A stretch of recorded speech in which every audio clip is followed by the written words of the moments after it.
What if I told you that the 100% pure New Zealand you see in tourism ads is actually a country where hundreds of thousands of people are choosing between heating their homes or feeding their children? Where council rates are skyrocketing by up to 31.8% while wages remain stagnant? Where homelessness has jumped 40% in Wellington alone last year? This isn't some dystopian fiction, this is the reality of New Zealand in 2025. A paradise for the wealthy few and a grinding struggle for everyone else. And the most disturbing part, the very institutions meant to protect Kiwis are the ones driving them into poverty. In this video, I'm going to reveal the 3 systemic failures that have created New Zealand's cost of living crisis, show you exactly how local councils and the government are making it worse with their reckless spending, and explain why even people earning good money can't get ahead anymore, and why the solutions being offered are nothing but empty promises. But first, let me show you something that proves this isn't just doom-mongering. According to the Salvation Army's latest State of the Nation report, more than 400,000 New Zealanders now need welfare support, the highest number since the 1990s. 1 in 4 Kiwi children report going without food sometimes or often, and for Pacifica children, it's 1 in 2. Meanwhile, in Gore District Council, rates are set to rise by 21.4%. In Upper Hutt, it's 19.93%. In Central Otago, 18.3%. These aren't isolated incidents. They're happening across the entire country. And while Kiwis struggle to put food on the table, unemployment has risen by 33,000 people in the last year alone, the highest annual increase in 15 years. This isn't just statistics, it's a national emergency that's being ignored by those in power. To understand how New Zealand reached this breaking point, we need to recognise 3 fundamental failures that have created a perfect storm of economic hardship. Failure 1. The housing crisis. New Zealand's housing market has become completely detached from economic reality. The average house price is now over 8 times the average annual household income, among the worst ratios in the developed world. In Auckland, it's even higher. This hasn't happened by accident. Decades of underbuilding, tax policies favouring property investors, and foreign speculation have transformed housing from a basic need into an investment vehicle for the wealthy. The result? A generation of Kiwis paying more than half their income on rent, with home ownership becoming an impossible dream.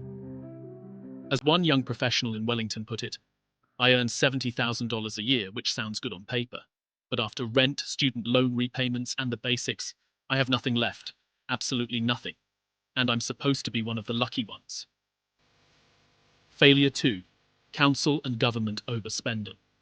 While Kiwis tighten their belts, local councils are on a spending spree with other people's money.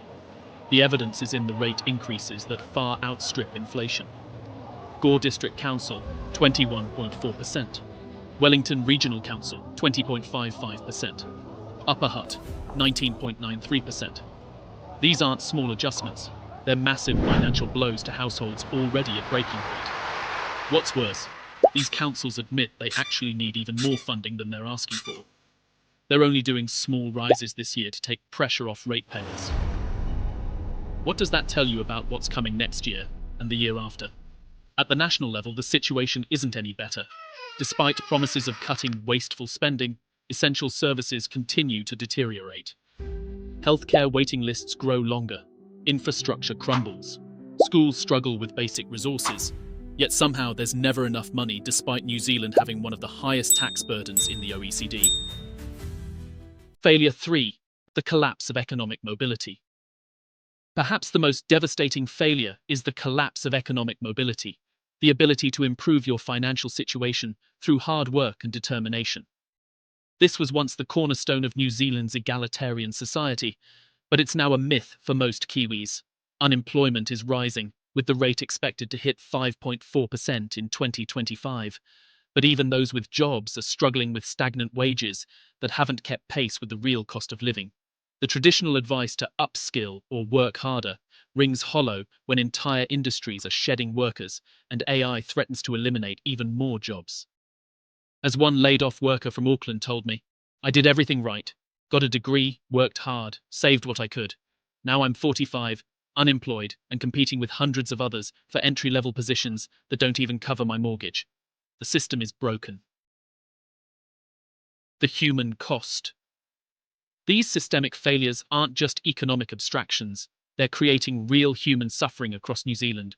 Homelessness continues to rise, with Wellington's downtown community ministry reporting a 40% jump in just 1 year. Or consider the healthcare workers who are refusing to take extra shifts because after losing 33% to tax and 12% to student loan repayments, it's simply not worth sacrificing time with their families.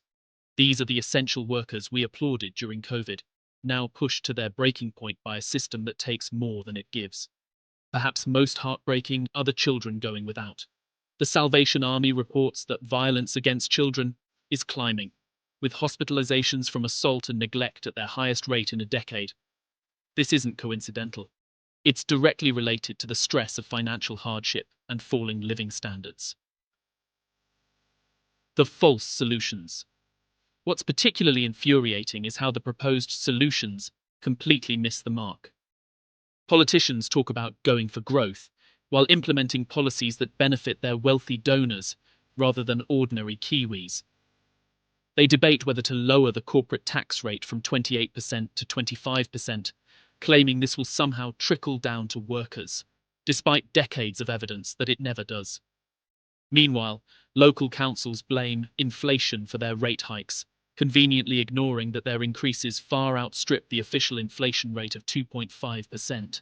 They point to lack of infrastructure, while mismanaging the funds they already have. And the wealthy?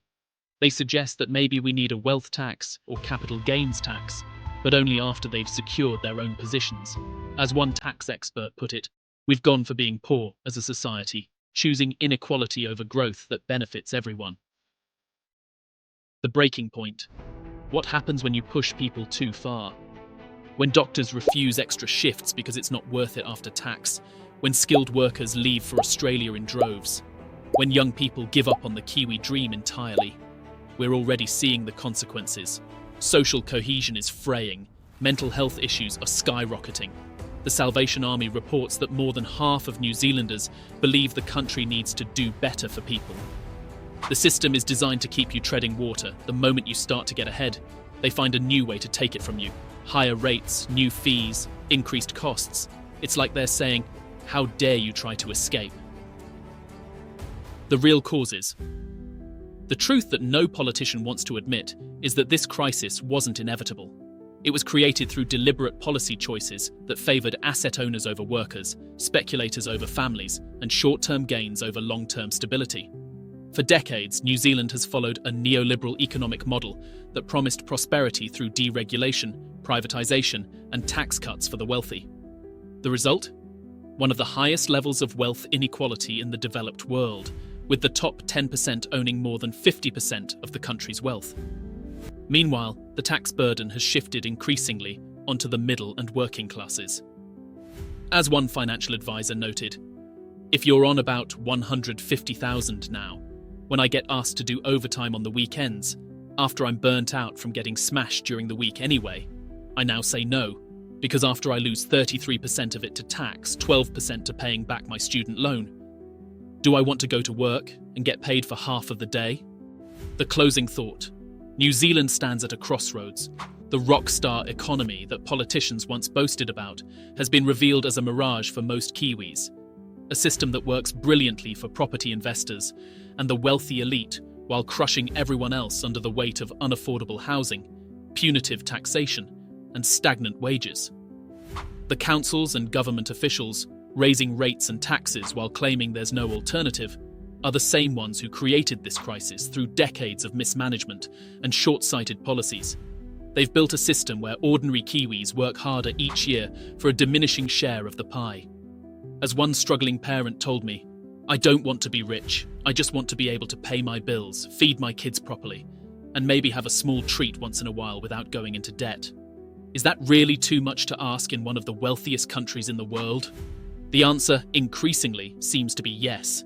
And until we confront the fundamental inequities built into our economic system, the gap between the New Zealand in tourism brochures and the one most Kiwis actually live in will only continue to widen. The question isn't whether New Zealand is broken. The evidence is overwhelming that it is. The question is whether we have the courage to fix it before it's too late.